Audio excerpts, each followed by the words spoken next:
Mercado kasama ang kani-kanilang pamilya. Ayun, nakabawi ng stress dahil yun na parang ibang lugar, ibang environment. Pero yun, napagod din kami sa kakapasyal. Siyempre, sinulit din namin yung time namin doon. Pero enjoy dahil magkakasama kami lahat. Kasama mo anak mo. Nung nag-Disney kami, the next day, nilagnat siya. Pero nawala naman agad yung lagnat niya. Sobrang pagod lang siguro, tsaka sobrang lamig doon eh. Ngunit matapos ang bakasyon, si Jen naman ang nagkasakit.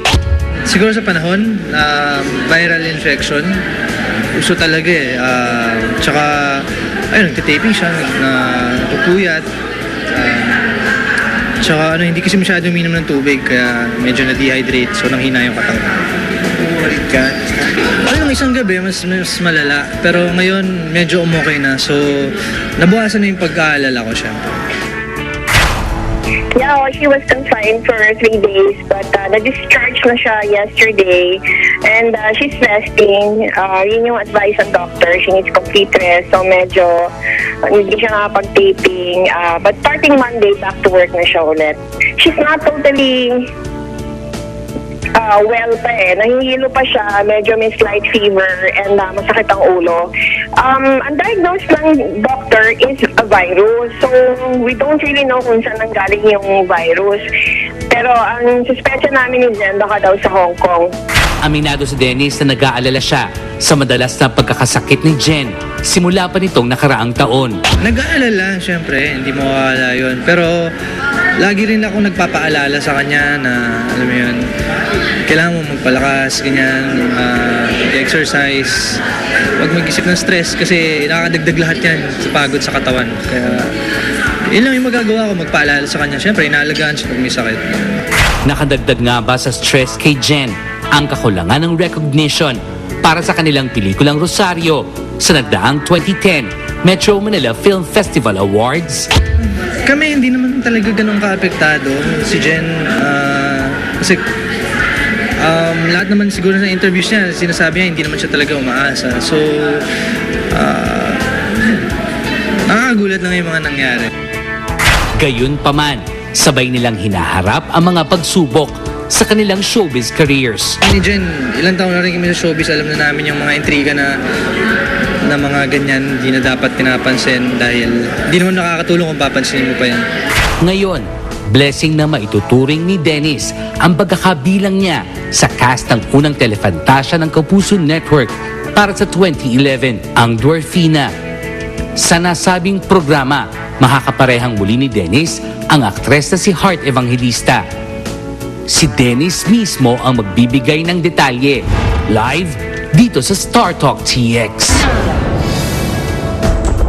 Eto na siya, ang aking kumpadre, Dennis Trillo. Kumpadre, mga Kumpadre, kumpadre, magandang hapon basta. sa lahat ng mga Kumpadre kapusong sila sa nanonood. festival. Oo. Anyway, Tense ka? Hindi naman. Ikaw? Si Rick yung i-tense natin. Oo, tsaka Okay. nag-usap na Mukhang- tayo kanina. Oo. mukhang tense kayong dalawa. Kanina hindi kayo nagbabatian. Anyway, Okay. Sige. Dennis, straight to the point. How did you spend the holidays with your family and another family? Yun, ng ibang bansa kami, nagpunta kami sa Hong Kong, nag-Disneyland, tapos yun lang naman, sandali lang, maiksing bakasyon, pero makabuluhan at memorable talaga. Si Jenlyn kasama, no? Kasama. Ba't nagkasakit? Ano Yun bang na ginawa nga mo? eh.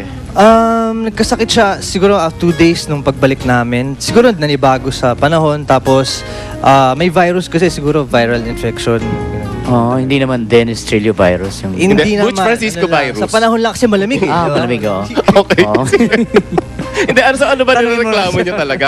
Medyo siya, naninig bang kanyang hininga? Ang nangyari sa kanya, nagkalagnat siya, tapos mawawala, tapos babalik na mas mataas. Yung pabalik-balik yung lagnat niya, tapos na-dehydrate kasi siya eh. So, ayun, talagang nanghina siya, kaya kinailangan dalhin siya sa hospital. Maraming tubig sa Hong Kong, ha? Pero mahal.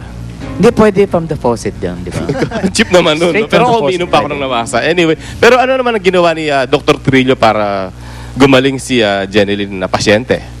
Ano bang nagawa ni Dr. Kispirin. Trillo? Ano lang, Kispirin ba? Siyempre, Report, inaalagaan, kispirin. nagbabantay.